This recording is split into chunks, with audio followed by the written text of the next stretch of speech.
Sure that Ron's back this week. I think I got your truck. Just get rid of that.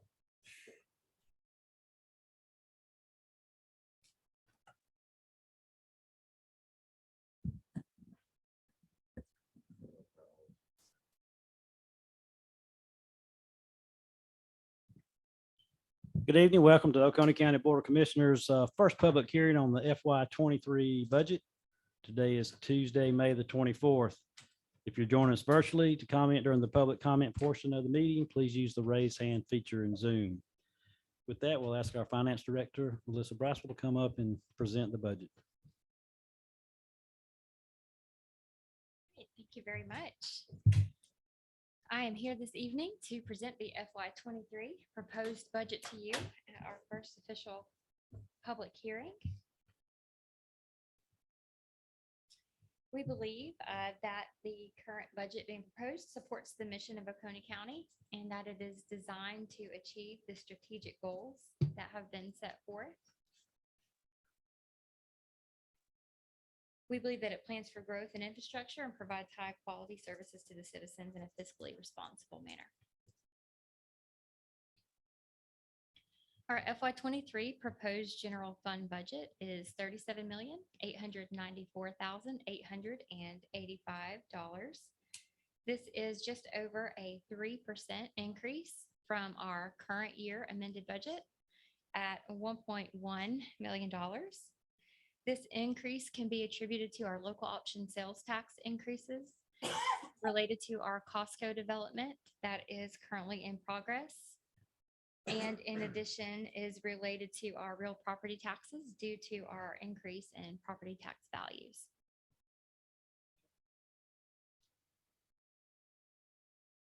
So we're presenting to you by department our general fund proposed revenues to support FY23 expenditures. So you can see on the right-hand side of the slide, these revenues are presented to you by source.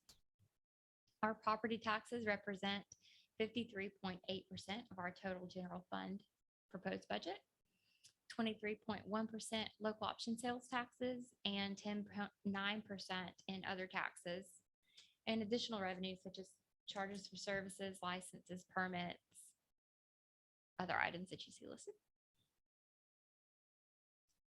And we propose that we use these funds to fund the presented expenditures. This is a balanced general fund budget. You can see the total here is $37,894,885, matches our revenues as well. This was presented at the prior meeting. The total budget hasn't changed, but we did kind of group some of the departments together to allow you to see it a bit more easily on the presentation. There is a one-page budget summary that does itemize the budget by fund and by department as well. If you specifically want to see all those items, and that will be available on our website in addition to this presentation. So we have law enforcement that represents law enforcement, jail, and E911, 25.6% of our general fund proposed expenditures. There's another public safety component that makes up 5.1% and our court systems as well. All of those components combined is approximately 40% of our general fund budget contributed to public safety. Public works is at 18.1% and administration and operations of county is at 17.5%. And then you can see the other departments listed here. Just a couple of notes on items that are budgeted in the current proposed budget that are different than our current year budget. Our elections include the standard cycle. Any runoffs are not included, and we will present to you an amendment at that time if that was needed. Our life cycle management for IT has increased slightly due to cost increases. We are including a one-time cost increase for the tax commissioner. That is a software upgrade to their platform. And we are also including traffic signal life cycle improvement program that's included, as well as culvert and bridge maintenance line item that was needed as well.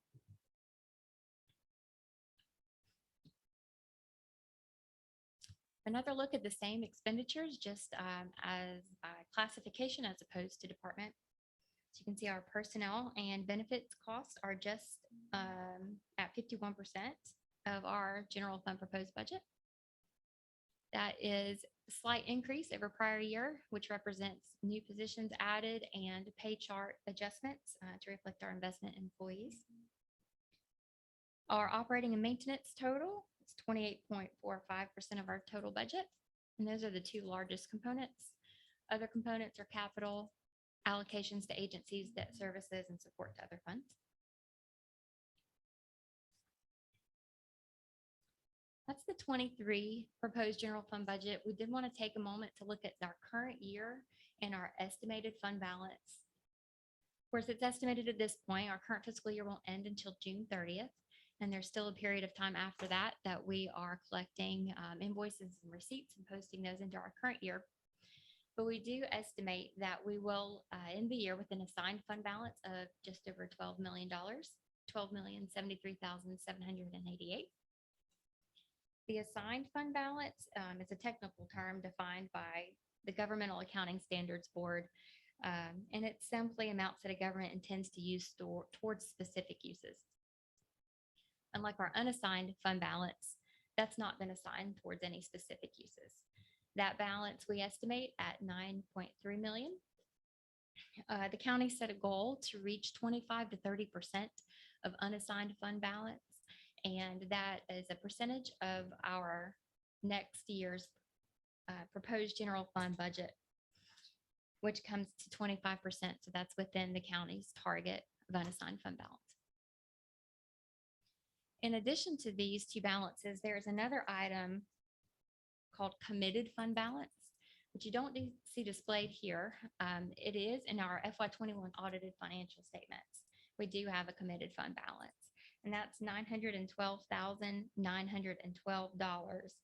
This was an action by the board some time ago to commit these funds specifically for the Mars Hill Phase 1 road improvement project. And that phase of the project has since been completed. Because committed fund balance does require formal action by the board to commit, we also have to approach the board if we would like to uncommit that fund balance. So I would like to recommend consideration of uncommitting the remaining committed fund balance that currently exists during FY22 so that we don't have that committed fund balance at the end of the year. Going back to assigned fund balance, we mentioned that we have $12,073,788 in assigned fund balance. So you have a listing here of the plan for these funds to be used. You'll see some current year projects included, such as equipment, vehicles, projects that have already been approved but are not completed yet. And then also some projects that are still in the planning stages. There isn't any action required to assign fund balance by the boards. This listing is for your review. And if you have any questions on the specific projects or anything not listed here, this is very flexible. Our total proposed budget, so including the general fund and other funds as well, has not changed since last presented at $65,880,198. So in addition to the general fund, this includes SPOS, capital, special revenue, and our enterprise funds, such as sanitation, water resources, and our special facilities. And this is just a slight decrease in our current year amended expenditures, 0.13%.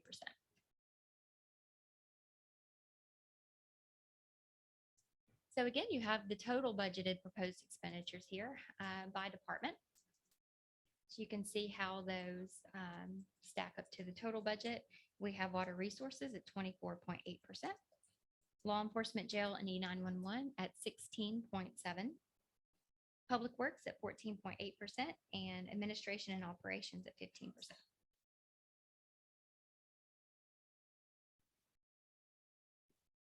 We'll look at some of the other funds in a little bit more detail. We have our capital fund. This fund is used to purchase larger items, so heavy equipment, It funds some of our vehicle replacement program and some of our IT equipment phase replacement as well. So for FY23, we're proposing 700,000 in county facilities, fleet maintenance program of 265,400. For IT, a core switch and virtual machine host, 61,500, and parks and recreation equipment at 20,000. There are also some capital items budgeted in our enterprise fund. Water Resources has a vehicle replacement program as well, and we're requesting 90,000, and a civic center sign upgrade for 50,000.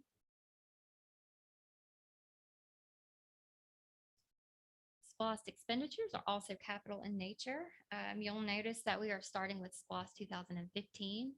We have previously presented SPOS 2004 and SPOS 2009, but those referendums have since been completed and those projects are complete as well. SPOS 2015 collections are complete. However, we do still have some funds to expend from that referendum. So we have recommended that those funds be spent in our FY23 budget on roads, historic and scenic facilities, economic development, and water and sewer infrastructure. And we are currently collecting our SPOS 2021 voter approved referendum. And we propose that we are going to spend those SPOS funds to continue our debt service obligations for paving, for law enforcement and fire vehicles, fire equipment, farmland protection, general county facilities improvements as well.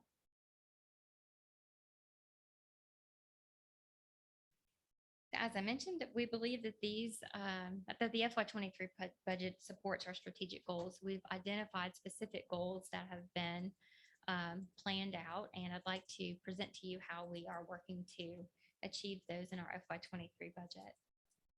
So we have our commitment to public safety, law enforcement, jail, E911, fire, EMS, animal services, and emergency management. You can see the darker blue colors, operations budget proposed, and our capital budget. And that is 20.5% of our total budget. Transportation maintenance and improvements comes to public works at a total of 14.8% of the total budget. You can see the components in operation and paving. Our paving is over 50% of this budget at a total of $4.9 million. Water and sewer infrastructure is 24.8% of the total budget. So we've talked a little bit about their capital, their vehicle replacement program. You can see their operational costs here. And we are also budgeting for their infrastructure. And this includes renewal and expansion of their existing infrastructure and also planning for future infrastructure needs.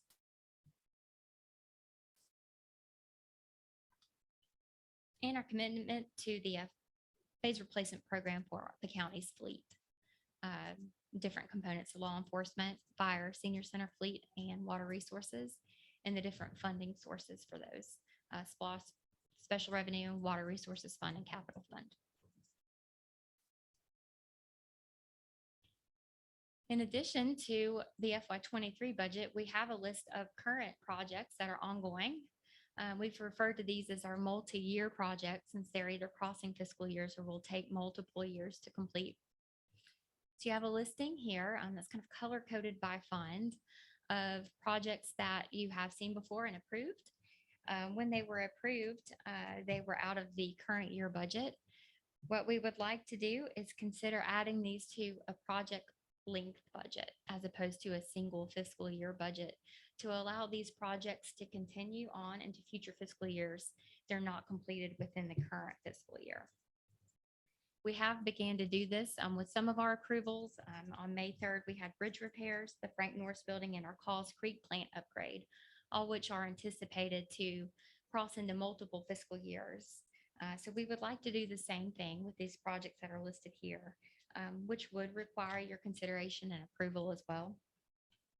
So I would like to request consideration for approval of these projects to be approved as multi-year projects with a project length budget, which would authorize budget amendment as needed for the life of the projects, not to exceed the balance remaining on the project. So you can see here the initial approved amount of the projects and also what the current balance of the projects are, which is a constantly changing number as those projects move towards completion.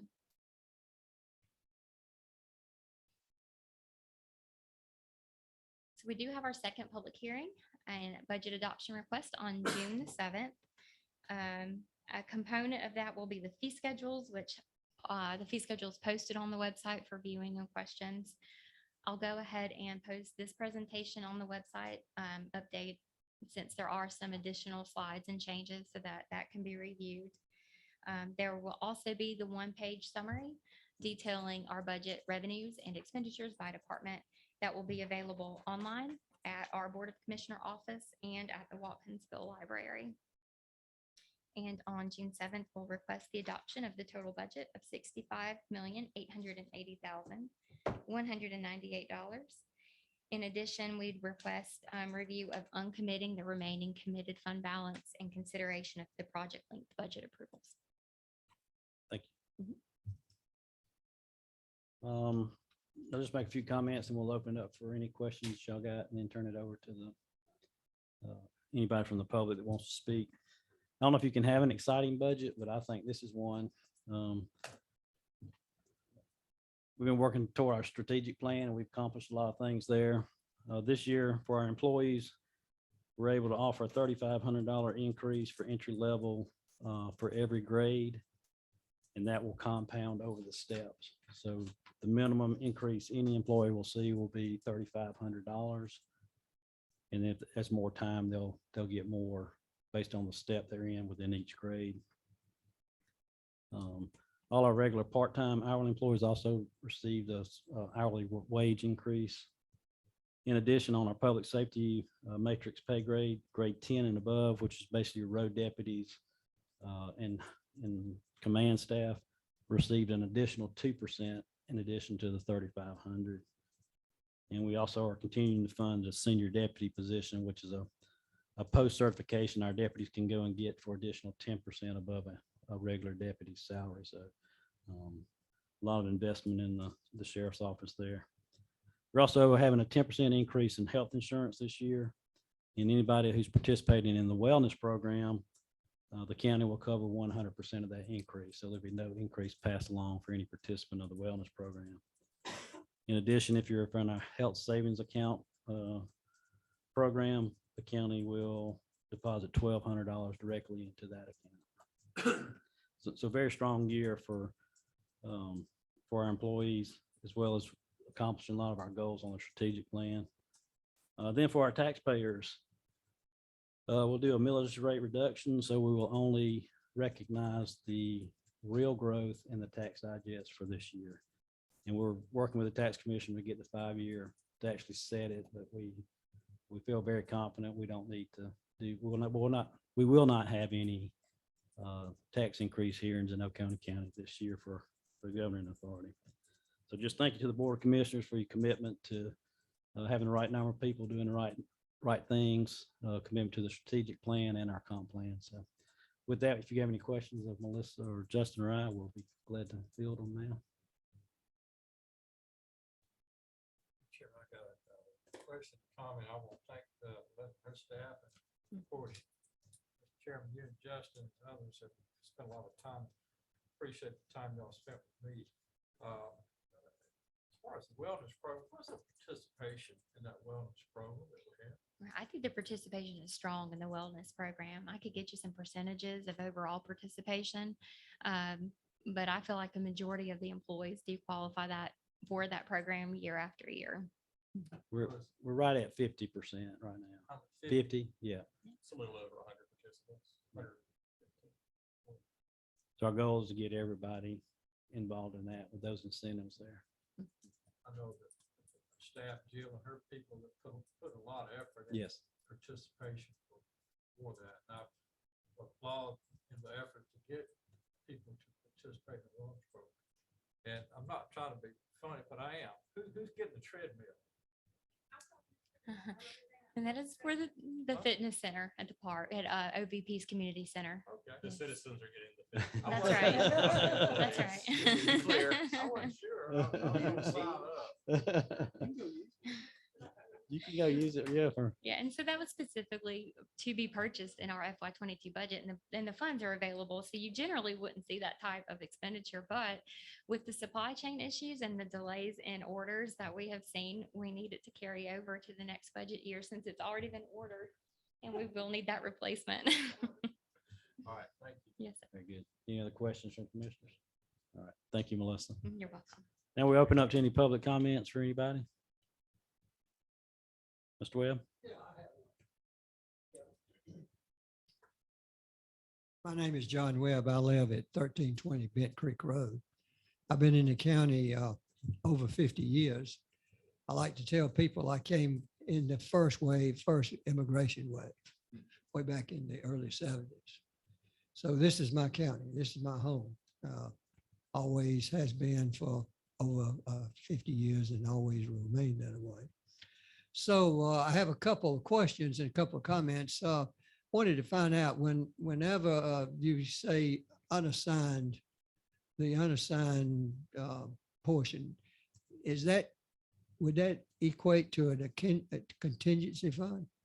It's basically our rainy day fund and cash flow fund. So, Well, I thought maybe it was. That's a fancy term for that. yes, sir. So that's the first question. Second question is, I'm just curious about when Costco comes online, what impact it's going to have as far as our local option sales tax revenues coming in. Will that be reflected in next year's budget? Or will it be reflected in this year's budget? We do have some, we're not sure of the opening date, so we basically have added $500,000 to our local option sales tax. But under the incentive agreement that we have with them for them to come, that money is used to go back to incentives. However, we'll be receiving $1 million a year for special purpose local option sales tax, as well as educational sales tax. Okay. So sounds like to me there's a lot of sales tax coming in. Yes, sir. Okay, well, that's good. We need all the sales tax we can. We'd like for all of our good neighbors over in Clark County to come and visit Costco. Spend a lot of money. We like that very much. Very good. Okay, my second question is this. This doesn't have to do with the budget. I understand from Ms. Braswell that all of this is online on your website. Yes, sir. All this information. I was training to see some of the categories. It wasn't very clear, but I could go online to your website, which is oconeecounty.org. Is that right? .com. .com? Yes, sir. How did we get to be a .com? Hey, we're early on. Okay. Yeah. Yeah, because it's, yes, sir. Oconeecounty.com. If you want to leave us your email address, we'll email it to you too, if you don't want to go looking for it. So, Well, I'll leave you my email address. That'd be fine. As a general question, the second one question I had of the board doesn't have to do with the budget, is that back in the 70s, when I really got involved in the county government, I don't know how many employees we had back then during Choice Johnson's years and during that time, but how many full-time employees do we have now at Oconee County? we're right Yeah. at 256, 257. I don't know the exact number off the top of my head, but we've shown increases over the last 5 to 6 years, a drop, and we will start, you'll start seeing those go back up. We do efficiency studies in each department that's requesting an increase in personnel count. And we've had some departments go through that where it indicated additional staffing was needed. I do think that the overall population of Oconee County, I'm not sure what the 2020 census shows for the county, but some sources that I've heard says we're approaching 40,000. So I wouldn't doubt it. It seems like every time I turn around, there's a house being sold in our community. The people from the good neighbors from Gwinnett and Cobb and Fulton and DeKalb and Henry County, they're coming here just as quick as they can. I frankly don't blame them. I'd escape from that area also if I was them, especially with children. So that's not a mean comment. That's just a comment that's the truth. The other comment is that I'm familiar being in the financial services area. And prior to that, in the insurance industry, this wellness program, I don't understand any employee not participating. That's strange to me. We only have 50% participating, especially if the county, if you good folks, commissioners are going to pick up any increase in their premiums if they participate in the wellness program. That's like leaving money on the table. I don't understand that, anyone not doing that. So that's just a personal comment that I had. So I'll leave you my email address, and thank you very much for listening to me and listening to my comments. Thank you very Thank much. Mr. Chairman, can I get a Absolutely. clarification on the number of employees, the 256, was that full-time equivalent, That's full-time employees. full-time? Yes. Sir. Anyone virtually? Anyone else to comment on the budget? Okay. With that, we'll go ahead and close our public hearing on the budget. And we'll be ready to move into our regular scheduled meeting.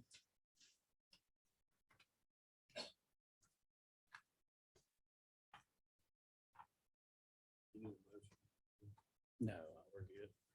So welcome to Oconee County Board of Commissioners meeting, our regular meeting, agenda setting. Today is Tuesday, May 24th. If you're joining us virtually, to comment during the public comment portions of the meeting, please use the raise hand feature in Zoom. And then after a moment of silence, we're going to ask Daniel Haygood to lead us in the pledge. Please stand.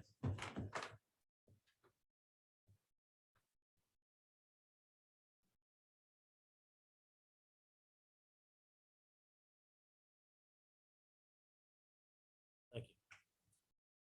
I pledge allegiance to the flag of the United States of America, and to the republic for which it stands, one nation, under God, indivisible, with liberty and justice for all.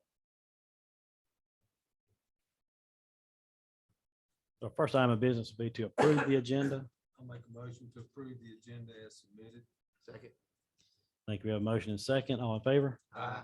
Thank you. Motion carries. Any statements or remarks from citizens? This is for anything not on the agenda for tonight. Anyone virtually? Thank you. Any statements or remarks from commissioners? No. Just a couple for me. The project team for the State Route 316 at Jimmy Daniel Road is hosting a virtual public open house. This will run from May 17th through June 10th. There's also a virtual presentation and Q&A session that will be offered May 26th from 4 to 6 p.m.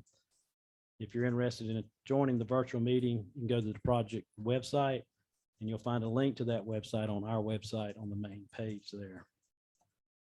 Also, just a reminder, as we head into the summer and temperatures start rising, Water Resources wants to make sure you adhere to the following non-drought conservation watering schedule that's in effect for Oconee County per the Georgia Department of Natural Resources.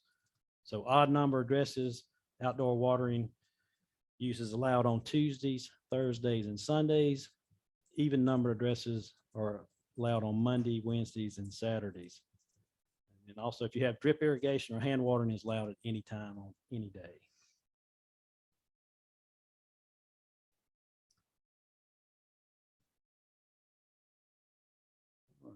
With that, we'll move into our presentation on the Georgia Rental Assistance Program through the Georgia Department of Community Affairs. Mr. Myers, you come forward.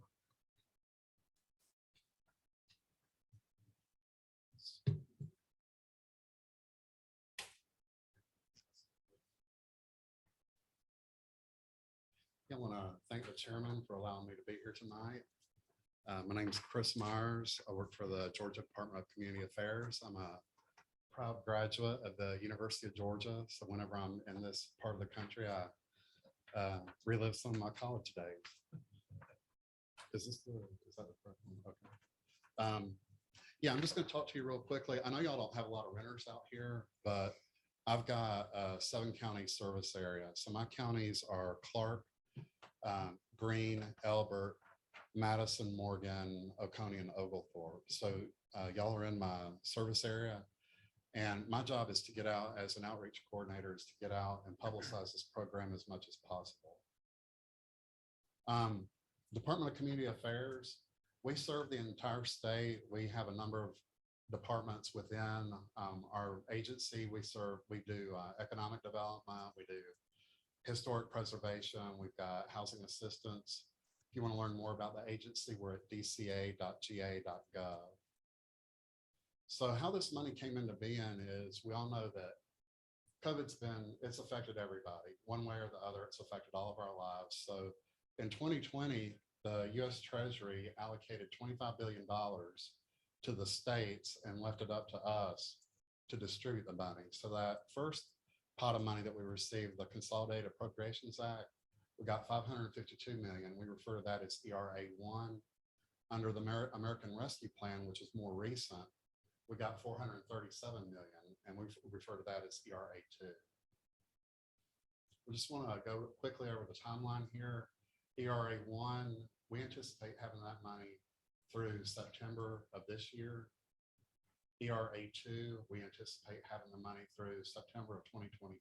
Of course, there is a caveat. It's a large government program. If we run out of funds, then of course we can't meet that date, but we anticipate having the money through fall of 2025. And when this, in the initial stages of this program, those 12 jurisdictions there that you see on the screen, they had local funding. So if a resident had gotten behind on rent or utilities in any of those 12 jurisdictions, they would apply locally for aid. And in other words, they couldn't apply to DCA. But in August of 2021, that changed. And so residents of those jurisdictions had the option of applying either for local assistance or for state assistance.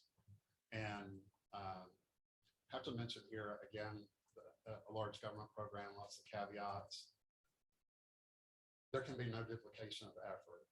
So if somebody got, say for instance, somebody got aid from Cobb County for October of 2021, we would not duplicate that because they had already received local assistance. Can I ask you a question? How Sure. would DCA know what Cobb County did?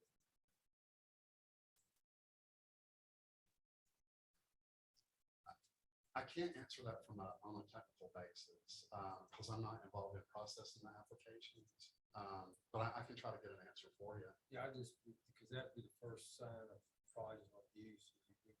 Like vote twice. Right. I'm just curious. I If you can, got time, I can get an you can answer send- for you. Yeah. That's fine. Yeah, I forgot to mention there in the beginning, I've just been doing this since the middle of December. This is my third state agency, but I've only been doing this since the middle of December. So I'm still learning and would ask that y'all bear with me. Yeah, so how does it work? Under ERA 1, this is mainly for folks who've probably lost their jobs because the pandemic have fallen on hard times. So under ERA 1, the language is directly or indirectly to the pandemic. Under ERA 2, that money that we're going to have through fall of 2025, that's during the pandemic.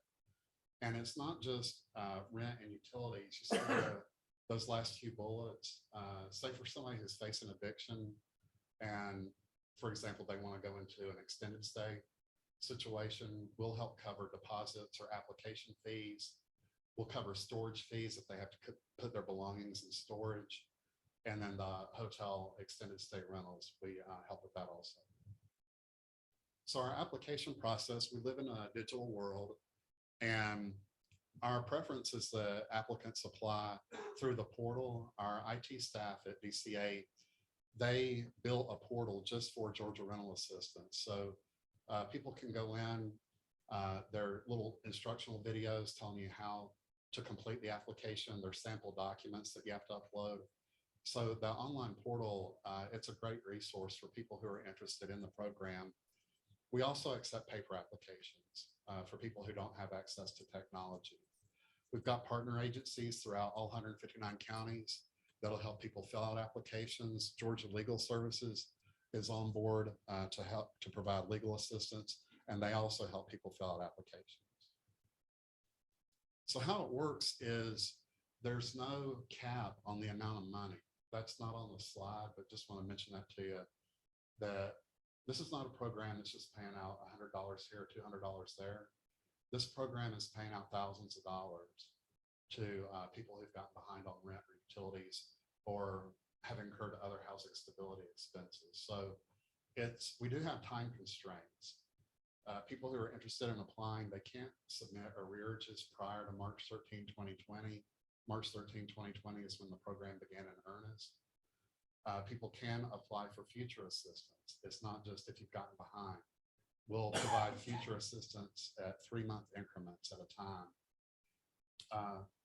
In subsequent slides, I'll explain to you a little bit more how the timing works. But that first bullet up there under past due support, 18 months is the maximum. We have different thresholds. There's a 12-month, there's a 15-month, and then there's an 18-month. So how does what kind of parameters are we looking at? This program is very much income driven and it's document driven. The income driven part is we go by area median income as determined by HUD. So for people who earn 80% or less than the area median income, those people are eligible. If they earn over 80% of that area median income, they are not eligible for this program. If they've experienced joblessness and they had to apply for unemployment, they can show that they received unemployment benefits through the state. Those people are eligible. If they had a significant loss in income or incurred significant expenses because of COVID, we'll accept their applications. We do ask for an attestation in writing, even if it's just 2 or 3 sentences explaining what the hardship is. And then, of course, we want them to demonstrate a risk of homelessness or housing instability through an eviction notice, the past due rent notice, past due utility notice. That last bullet there, the signed verification, that's just something in writing from the landlord saying, I know that Mr. Smith has fallen on hard times. He hasn't been able to pay his rent and he's facing eviction. We do have priorities. These applications are processed in batches. So if you've been at the time of application, if you've been employed for 3 months, 90 days, your application gets moved to the front of the batch. We talked about that area median income as determined by HUD. If you're at or below 50% of the area median income, you are considered low income, you are considered poverty level. So your application gets moved to the front of the batch. I'm not going to spend too much time on this slide. Most of us here are familiar with Section 8. So people who are living in Section 8, they are eligible to participate in our program, even though they're already receiving a federal subsidy. However, DCA will only pay the tenant portion. So we only pay the tenant portion. And it's not just traditional apartment landlord type situations. Mobile homes, the land on which the mobile home sits. Again, those folks that have been evicted and have had to go into hotel, motel, temporary lodging, boarding houses, will help those folks out. Lease purchase and rent to own under certain circumstances. This is the timeline I was telling you about, the 3 thresholds. That first threshold, ERA 1, will provide up to 12 months of assistance. 15 months if it says they're under certain circumstances, and that's typically your people who are facing eviction. So if it's been determined that those people are facing eviction, we'll pay up to 15 months. Under ERA 2, that pot of money that we have until 2025, you're eligible for up to 18 months of assistance. Just real quickly, the payment process. At DCA, we like the tenant and the landlord to cooperate. If we can get tenant and landlord cooperation, these applications move a lot more quickly through the system. The tenant and the landlord, they upload their documents.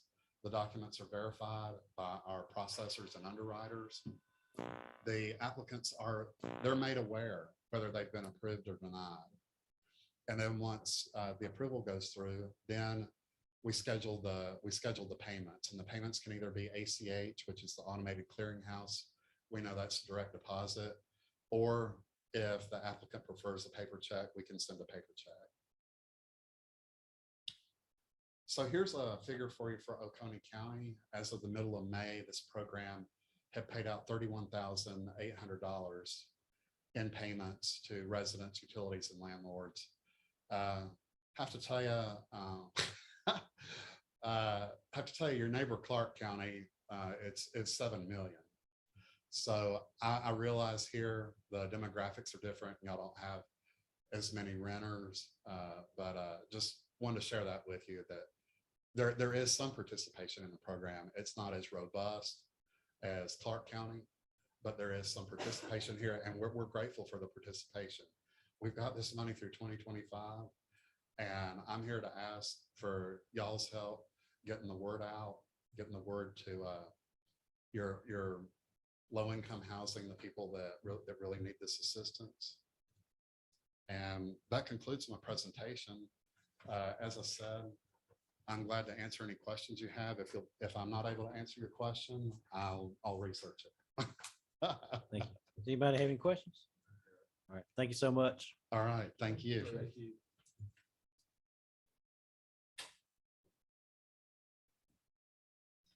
Our next item is an update on Cold Springs Road. Justin?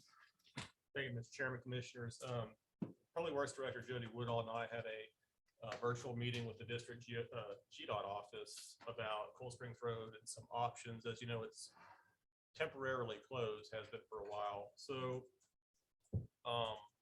what the district came back with is we have sort of a decision tree. You can keep it closed permanently as is. And if that were the case, we would probably want to consider a more attractive means of closing the road and methodology to it.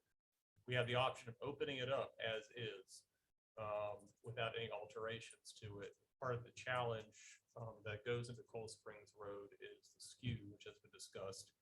So GDOT won't allow an existing crossroad to be newly constructed with less than a 70-degree angle. The current one is about 30 degrees.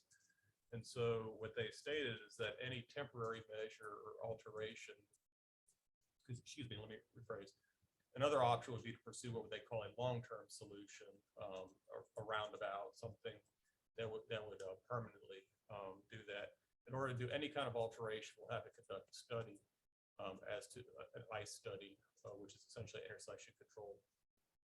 If we want to do anything temporary, GDOT said they would not allow anything that did not involve correcting the skew angle, because in their words, any pursuit of a safety measure will actually make it less safe, because putting an alteration in, what you do is you create driving behaviors that don't accommodate the existing skew on the road.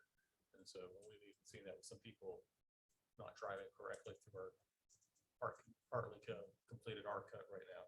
So essentially the options before the board right now, leave it closed permanently, in which case I would suggest something more sightly to be done. Open it up without alterations. If a temporary measure is desired, we would have to conduct a study, and one of the things would be to correct the skew. And then the fourth is that there's a long-term solution. By long-term, it's years, not months, sort of solution.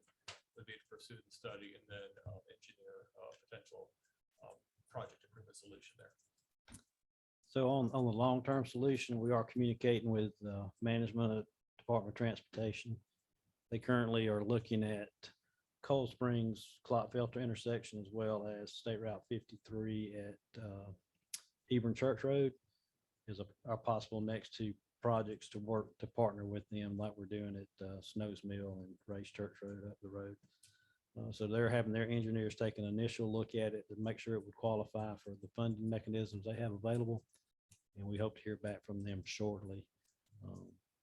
So we're working kind of both angles.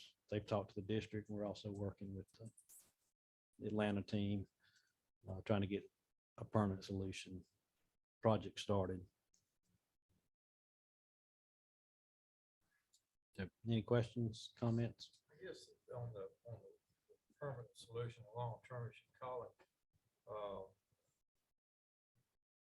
Looking at it as far as the roundabout, I mean, those time frames are so far out. I assume. I mean, we're talking about even for the roundabout we've been talking about for the last 2 years. We're still 2 years away from those.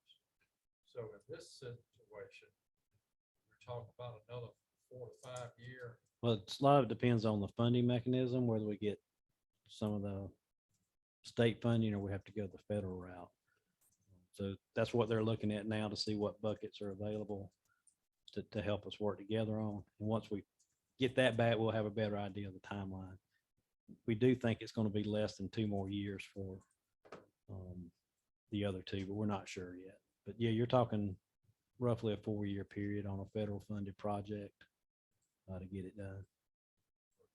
For a federal project, 4 years. Yes, If it's a state project, it's probably 2. 2 years. The study that Justin mentioned too, as far as a temporary, what's the expense for that type of study? And that solution requires a correction of the skew. So what kind of idea can you give us as far as the cost of that type of study and the time frame on that? I think that one can be done rather quickly. We just have to go to 2 or 3 of our consultants and ask for a price on that, about the ICE study. And then we'd have to approach the district with what they would look at it, and then we'd go back. So what would they be studying? What needed to be done to meet their guidelines, current guidelines, But it would require the correction of the skew minimum. of Cold Spring. And it could come back, they want it realigned as well. We just don't know how that's gonna, but they're saying the minimum that would have to occur is correction of the skew. Say that again? The minimum that would be required is correction of the skew. Okay. With further study, it may reveal that's enough, or it may say do something totally different. So So that, we put out a request for proposals. we just contact, like, we have a list of 4 or 5 that we call and say, here's the project we got for engineering, and they would give us price and timing back from that. So we could probably have something back by our next meeting on that. for Yep. next meeting. Yes, sir. Probably. I mean, if we need more time, it's fine. We could do it. That too short a time, you need more? Next meeting. It's 2 weeks away. 2 weeks. Okay, thank you. So once we hopefully have a little better idea from Atlanta on what buckets are available for us to go, and we can. I mean, the big concern is spending money for the temporary solution and coming right back behind it. Well, I know Depend that on was the timing. question I'd ask you, I mean, the Mm. money that we would spend for temporary, would it be, would it be helping, the long-term solution? I mean, I assume if you're talking about a roundabout, you're gonna have to correct the skew anyway. Right. And Will require a realignment most likely as well. I mean, we're gonna have to do that anyway. Right. Is that, Yeah, you're talking about right-of-way acquisition and realignment. An ICE study is going to be required either way.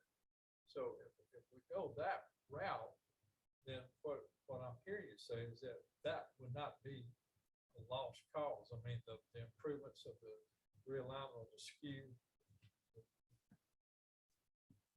Well, that depends on the funding mechanism. If it's federal funding, there's a specific process we have to go through to pick a design consultant. So if we go with one of our guys to do the ICE and they come up and say it's a federal project to do a long-term solution, then we may have to pay the next person again to do the same study. Did I say that right? It's possible. Possibly. It's just possible that, like I said, Come on. could he come up? Welcome. It is possible that some of the studies done like the eye study, and things like that done ahead of time wouldn't have to be redone. Traffic numbers could be generated, and then they have a lifespan on them. That's where we get into when the project stretches out, if our traffic was done here, and then by the time we get into design, it's been beyond that horizon. Federal highway, if it's a federal project, may say, no, we need those updated. So it would be spending a little bit more money to update them. But as far as doing some of the eye study, some of the control, the studies ahead of time, it's not totally throwaway money.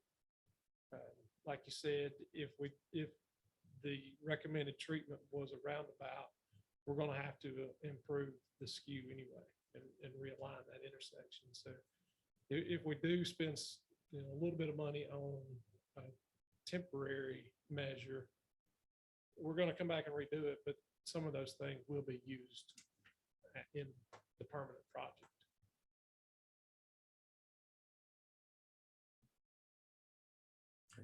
Is there any way we can get any kind of, written documentation about how long it's gonna cost, how much it's gonna be, all that, so we can look at all that? Because, I mean, you gave us 4 things. I mean, obviously closing permanently, I can't speak for nobody but myself, but I don't think that's a good idea. I can only speak for that. I just don't think that's a good idea. So we can limit. Well, I think that's off the table Yeah, I think that's altogether off the anyway. table, so it's not even, something we gotta consider no more.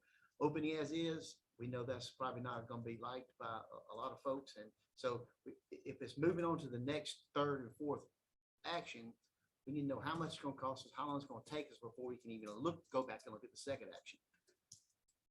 If everybody else. Yeah. That's why I think we can come, we'll come back with the cost for the study. We hope to hear back from Atlanta on, it really depends on what bucket. If we can get state funding, it's a lot quicker process. But we're still not gonna know exactly. Not till we hear back from what bucket of money they have available to help us do the permanent solution. So what, okay, I'm back, could we expect in 2 weeks? Well, hopefully we'll know the answers to both of those, where the buckets are coming from and That's good. how much an ice study cost from one of our local. Yeah, guys. we can get pricing on I study, just kind of looking at temporary options and what, just a ballpark price, what that would cost. And then the I study is the intersection control evaluation. And that's the GDOT matrix you look at. It looks at traffic accidents, different things, and you put it into a matrix and it comes up with the recommended treatment for the intersection. And we can have a price to complete that as well. Good. Okay. Thank you. Next time is appointment of a special master for the ethics board. Daniel? Our special master has resigned, and I have kind of reviewed possibilities and settled on an attorney who has almost 40 years experience in county government and other things. Practiced in South Georgia for a while. It's been in Athens probably 10 years now. Fellow's name is Greg Sowell. He's been president of the University of Georgia Law School Association, been on the board of governors, been on the disciplinary board. I like Greg. He's a good guy. He'll give us a quick response on this and get this moving along. And, we didn't talk about this, but as long as we're appointing, if y'all choose to do that, we will also need an administrative hearing officer of the alcoholic beverage ordinance, which the previous special master was also doing, and he would accept both appointments. Any questions on this appointment? No, I know Mr. Sowell, he's a good man. Consent agenda that, or you need it tonight? That's up to y'all. Yeah. Either way is You fine. all right for consent agenda for appointment? Very good. All right, our next one is the first reading and public hearing of the proposed updates to the no-through truck ordinance. Who's got that one? All right.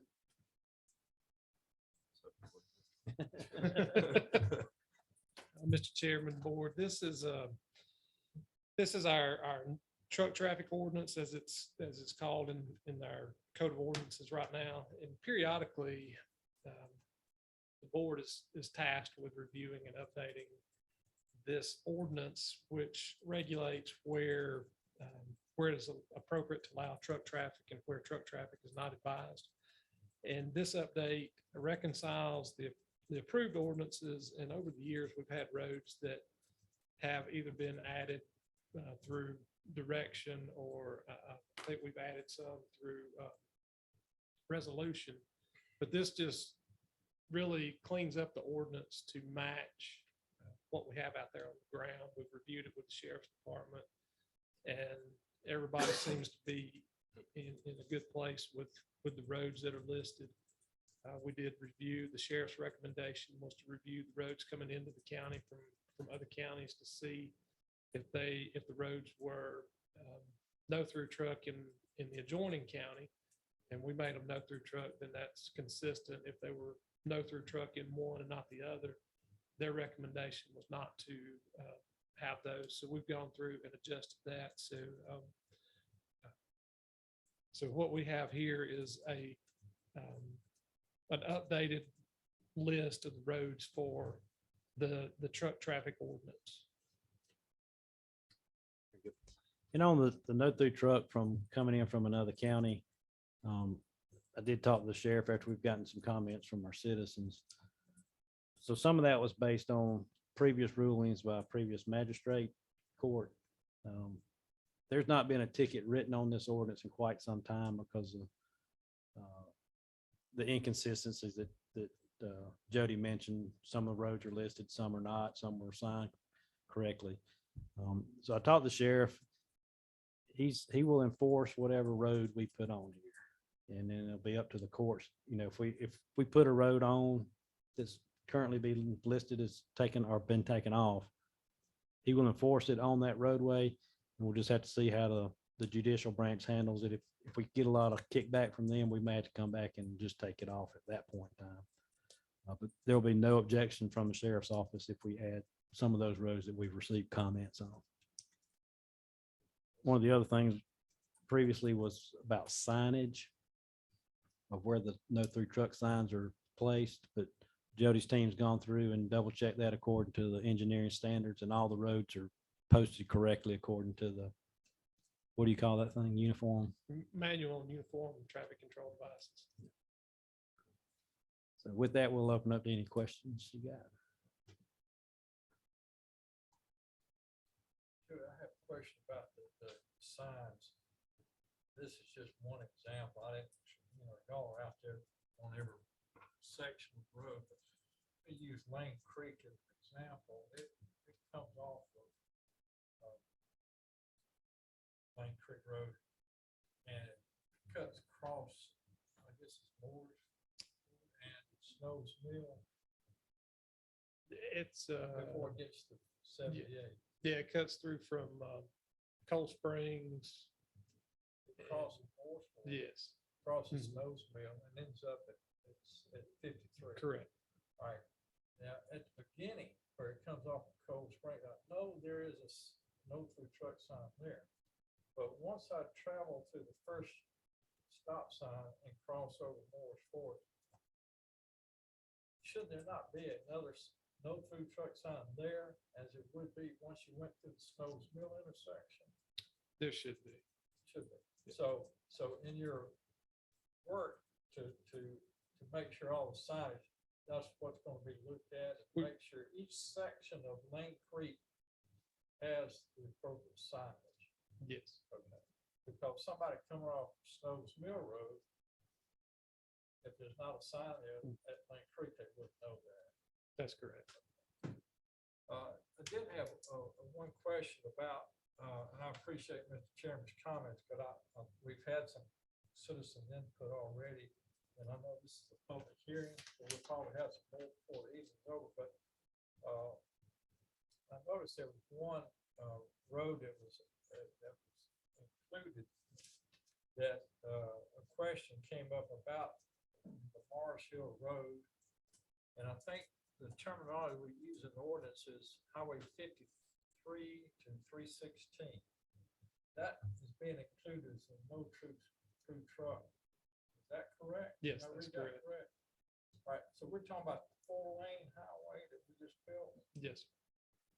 What's the reasoning for it not allowing truck traffic on that? Truck traffic is one of your most detrimental things to the life of the roadway. And with State Route 53, US 441, those are truck routes. And the idea is to utilize the existing state routes more than the local county roads. So when we went to a 4-lane road out there, we did not anticipate that being a truck route. It was, That was before my time. I'm just yeah, curious. I mean, It was before mine also, but typically you do estimate a percentage of trucks. But if the board agrees to post that as no through truck, then it'd be signed, and we'll work with Georgia DOT to sign it on 316. And in my experience, not having those vehicles on there would increase the lifespan of the road. So if we make, I know it's currently on the list, I think. as no food truck. It's on the proposed list, yes, sir. No, I mean, the existing ordinance, I think it was on there as well. Yes, that's a continuation. When it was, Yes. when it was a two When it lane, it was was a on there, two-lane. and that's because it used to be one road back in the old days. Yeah, Um, so this. yeah. And but I think the last time this ordinance was updated was 2002. Yes, sir, around that time. Yeah, so that was prior to. Caterpillar. 2012. Well, So this predated Caterpillar mhm. and all the emphasis on the ports, the traffic going down 15, down 441. So I traveled that road a little bit, and I mean, if we make it, if we enforce it, we'd have to hire a deputy full time, because they keep them busy out there. I mean, because there are trucks on there today, I mean, and it's being used. Now, it's an interesting point that you make about the comments you made about, the other counties. They choose not to have a no-through truck on their portion.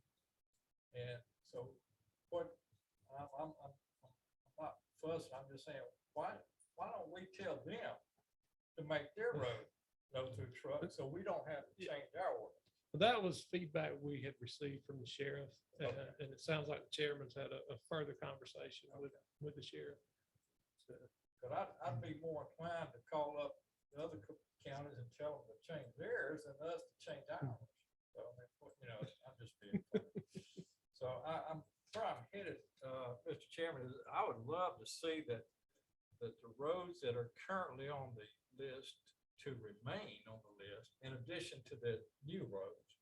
But I would like for the other commissioners to have a little conversation about this, the 4 lane between, Butler's Crossing and 316. I mean, is that? Yeah. So basically, anything that was slated to come off, leave it on. Is that what you're saying? That's right. Okay. Except for that one, I want some conversation Okay. about that Very good. with other commissioners, Okay. and their feelings about that. I could just jump in. We were talking about this before the meeting.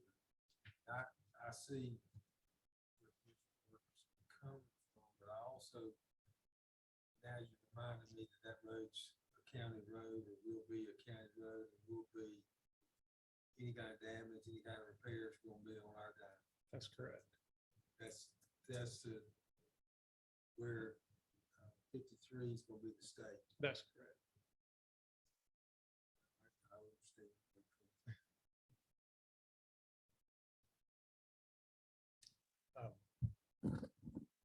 As far as running behind, the voting line was extremely long today.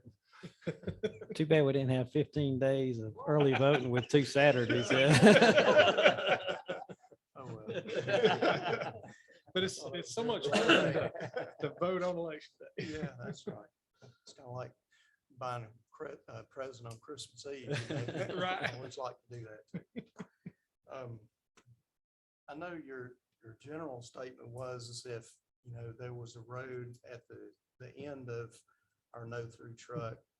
And then at the beginning that, if those roads were allowing trucks, then we would allow trucks. So, kind of going back to Commissioner Harden's statement, you've got a 316, which is a state road. Then you got Highway 53, which is a state road for Mars Hill. So in my opinion, that ought to, remain open as a truck route for two reasons. One, State Route Highway 53 has got so many schools on it. And, you know, it just poses a danger, you know, for trucks going by these schools. I know that's a small window of time, but it does. The other thing is if you route the trucks around 441, then you put them going back by another school, that then you go down the hill toward White Oak Drive, that is also problematic. And so, you know, the trucks will come around the curve on 441, go down that steep hill, and that also could be problematic. You know, traffic has become an issue around here anywhere, but I feel like that with our construction standards that we had on Morris Hill, the new section of Morris Hill, that it did meet the traffic rating. And, you know, it was supervised by DOT, and so they made sure that it was.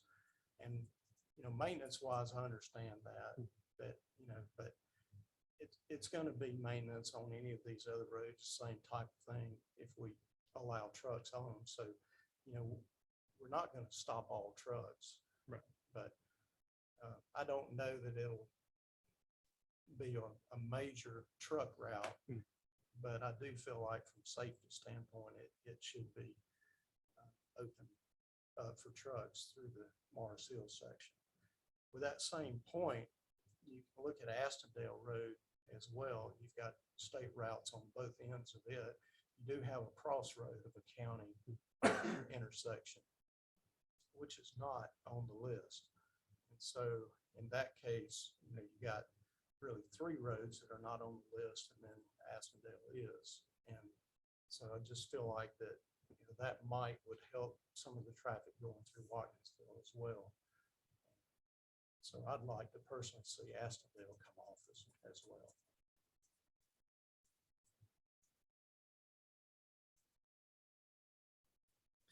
My only comment on Morris Hill is that is a residentially designed area through the comp plan and the overlay, not really intended to be a commercial. So just keep that in mind as we continue to discuss that. I think there seems to be a good consensus on anything coming off should go back on. And then just more discussion on Astondale and Morris Hill. And maybe we should update the ordinance, repost it, and ask Diane to blast that out. Maybe we can get some public comment on those over the next couple of weeks and make a final decision on those 2. So y'all can do a little research on them. And we'll make a final call on Astondale and Morris Hill at our next meeting. Does that suit everybody? I would like to make one additional comment. Standing in line a minute ago, that there was a truck that came down Astondale, stopped at the stop sign with a jake brake on, left the intersection with the jake brake on, just going, you know, and there's really no need in a jake brake in acceleration, especially. And one of the comments, or several comments I've had from some of the citizens, is to look at no jake brake or no engine brake, you know, to go along with this. And I don't know if that might be something to study. Would that be as well. this ordinance or a different? I don't know why we couldn't. And we can study that, we can embed that as a potential amendment to it. Makes sense. Very good. And especially down, you know, the residential Yeah. area you're talking about on Morris Hill, then that would, I mean, the comment that a couple of comments came from that area, it said, I don't have a problem with it as long as they don't Do that. do the engine brake. So, we could look at disallowable, we could include it as an amendment for you to consider. Clarify something about what Ms. Thomas talked about. Can you regulate that on state roads as well? To prevent, to prohibit? Don't believe we can regulate that on a state route. Okay, so you cannot prohibit engine braking on state routes. Yeah, can we? I'm not sure. I don't believe we can. I could see an argument that I've it's a seen- noise issue. I've seen Rather than noise a traffic ordinances in, We could research that as well. yeah, in some of like the city areas and said, Well, some of these No trucks you engine won't brake. use an engine brake. So some of these trucks you want them to use an engine brake I've at certain certainly points. seen- So Yeah, I've certainly seen that signage on state routes in the state before, in Georgia, so I'm thinking there must be a way to do it. We'll take a look at it. I'm not saying, I just asked. for Yeah. my We will have education. something for your consideration in 2 I weeks. and appreciate that. You can make the policy choice at that time. I think it gets in more to the noise ordinances versus. Mm. Just a reminder, Mr. Chairman, this is a public hearing today. yes, we're gonna, yeah. With everybody talking about. Just want to make sure we got everybody else good. Thank you, Jody. Do we have any public comment on the no through truck ordinance? Anyone virtually? Thank you. With that, we'll go ahead and close the public hearing. We'll move on to our next item, which is discuss the IGA with Athens Clarke County regarding juvenile court judge. Is that you or me? Excellent. So we've worked with Athens Clarke County to figure out a equitable way to split the cost of the juvenile court judges. Right now, majority of the grants coming to us, and we're paying payroll on one of the judges. So the way we've worked it with Athens Clarke County is all employees will go to their payroll. They will get 100% of the grant. And then we add up all the payroll and benefits, take off the $100,000 grant. And we're going to split that 80-20. We'll pay 20% of that. And that's generally, and we'll review that every 3 years based on the actual case count in each county. So that way everybody's paid and all the judges are on the same benefit program. So that's kind of the gist of it. Athens Clarke County will be considering this as well at their next meeting, but we recommend approval. Be happy to answer any questions. Hearing none, we'll open up for any public comment on the IGA with Athens Clarke County. Anyone virtually? Thank you. Will that be all right for consent agenda? Thank you.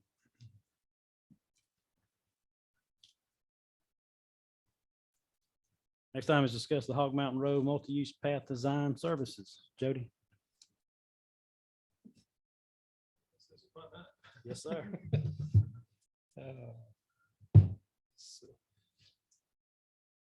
This item of business is a design services for a multi-use path on Hog Mountain Road.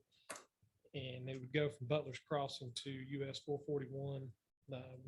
We reached out to 3 firms that we have dealt with in the past for professional services: Atlas Technical Consultants, Trans Systems, and Clear Course.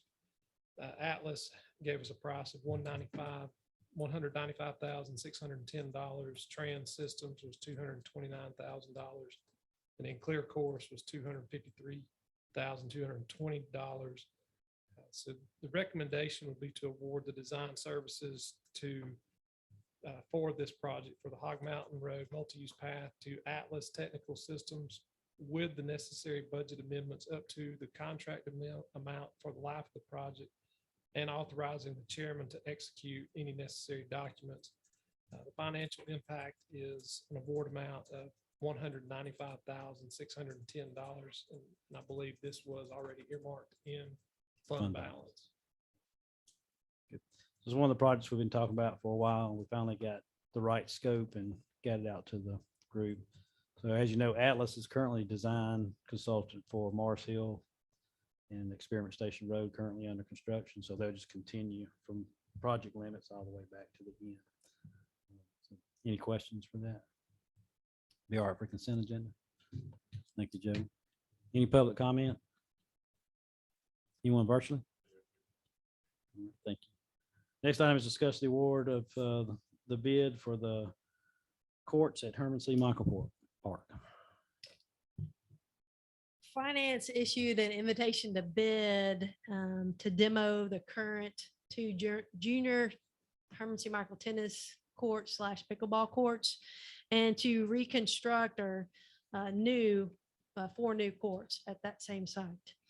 We held a pre-bid meeting on April 12th, and we had 1 response, and that was Bain Development Group. Staff does recommend Bain Development Group to demo the 2 current courts and then to reconstruct 2 dedicated junior tennis courts and 2 dedicated pickleball courts in the amount of $139,873. And if approved, then we will work with them in terms of scheduling the project. Be happy to answer any questions.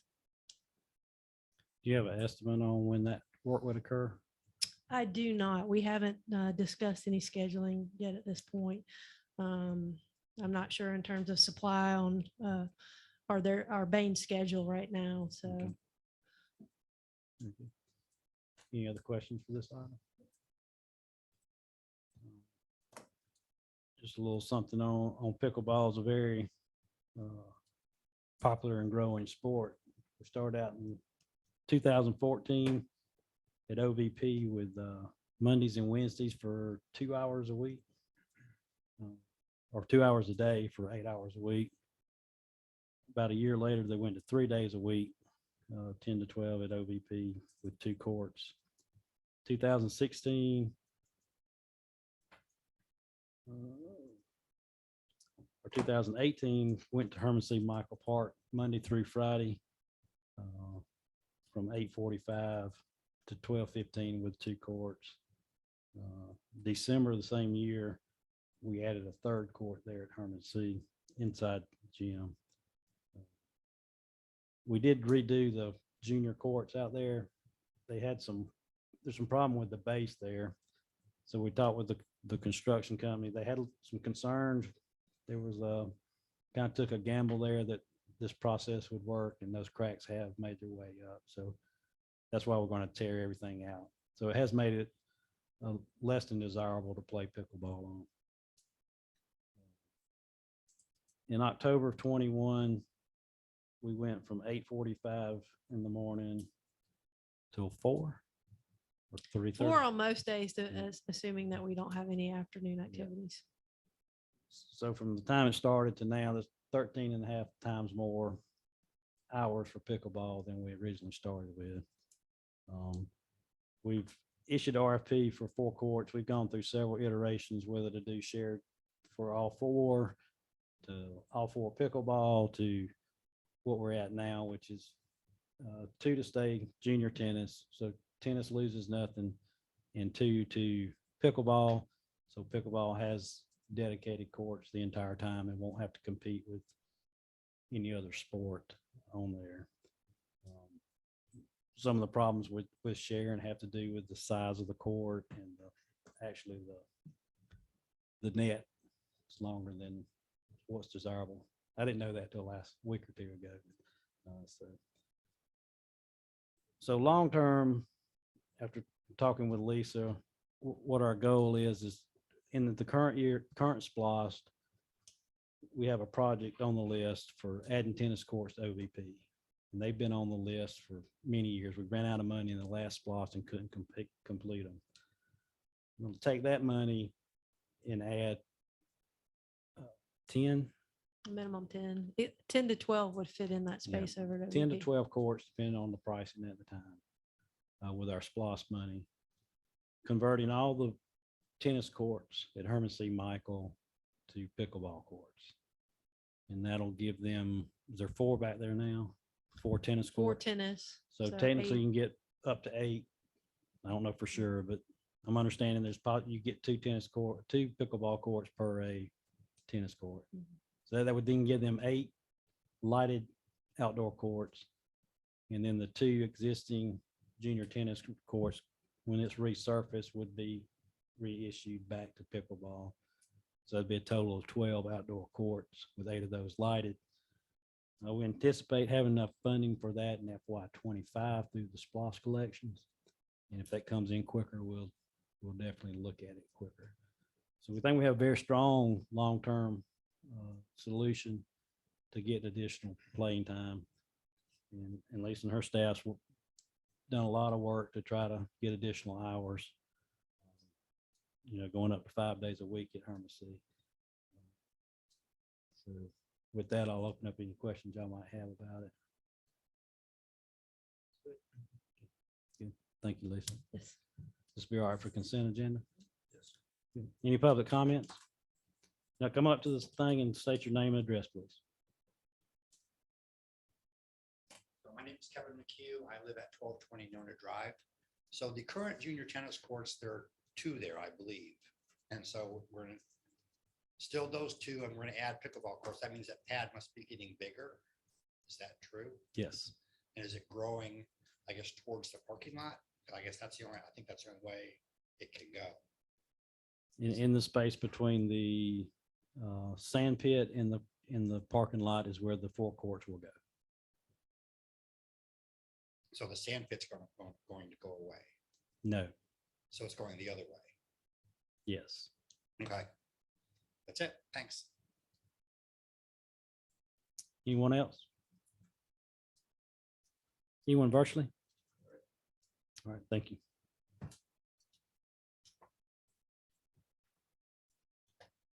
Next item is discuss the public defender FY 23 Indigent Defense Services Agreement for the period July 1st, 2022 to June 30, 2023.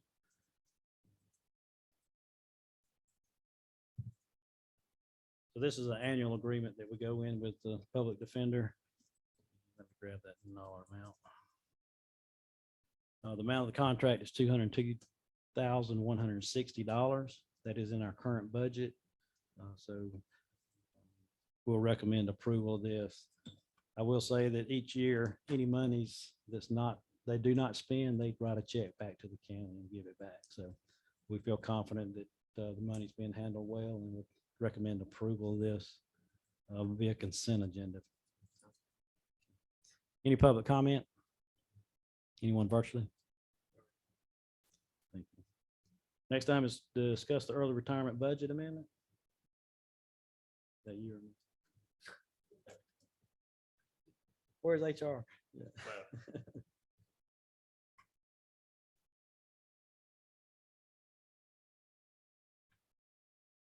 You have a final note?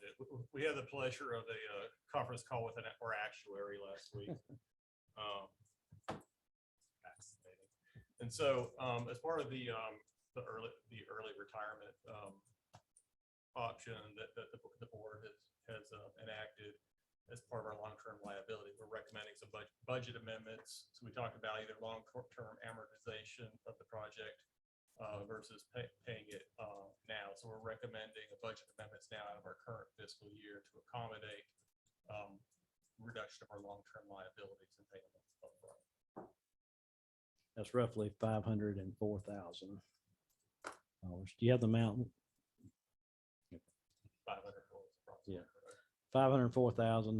That was kind of right in the range we were thinking. We end up with 16 people took the early retirement, and a lot of smiling faces on that offer. Sure. So we're not going to spread it over a number of years. We're Right. going to go ahead and take the. Yes, hit. yes, sir. Okay. That way. So any questions on that? Other questions? I could bring in an actuary for presentation if you really want. I wouldn't recommend it. All right. So, all right, for consent agenda? Yes. Very good. Any public comment? Anyone virtually? Thank you. Our next item is discuss an equity adjustment and merit adjustments for our employees. Thank you, Mr. Chairman, Commissioners. The county, and rightly so, in something, I hate to say uncertain times, the past 2 years has held a very conservative approach to budget. And so one of the most important things we're doing, and appreciate sort of the budget we have going forward, is recognizing the importance of market conditions within the employment. So we're recommending what we're calling an equity and a merit adjustment for those employees full-time who've received a meets expectations on their performance review of $2,000 for full-time equivalents and $1,000 for our permanent part-time equivalent employees. This would be it's not a bonus, but it's a one-time equity adjustment that would not compound their salary. And then those who received exceeds, they would also receive a little additional as having been an Excel employee relative on the performance review. So the total for the exceeds would be spread over the course of the governing authority and the constitutional offices, $45,900 for the, those meeting the exceeds, and they'd be divided on a proportional basis, similar to what we did last year for those employees. Happy to answer any questions you may have. And then the equity adjustment is $2,000 for full-time employees and $1,000 for part-time. So what we're asking for is approval to move forward that, as well as any budget amendments that might need to be necessary. Any questions? And sort of framing it, control date, employees would have to be employed prior to 2022, go through the performance review process. And then they would have to be active employees as of June 10th, which would be the payout date if this is approved. Any questions? You all right for consent agenda on the side? Okay. Any public comment? Anyone virtually? Very good. Do need an executive session to discuss personnel. I'll make a motion to go into executive session, discuss personnel matters. We have a motion second. All in favor? Aye. Thank you. Motion carries.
All right, we need a motion to go back in regular session. So move. Second. All in favor? Aye. Commissioner Saxon? Motion adjourned. Second. All right, we are adjourned.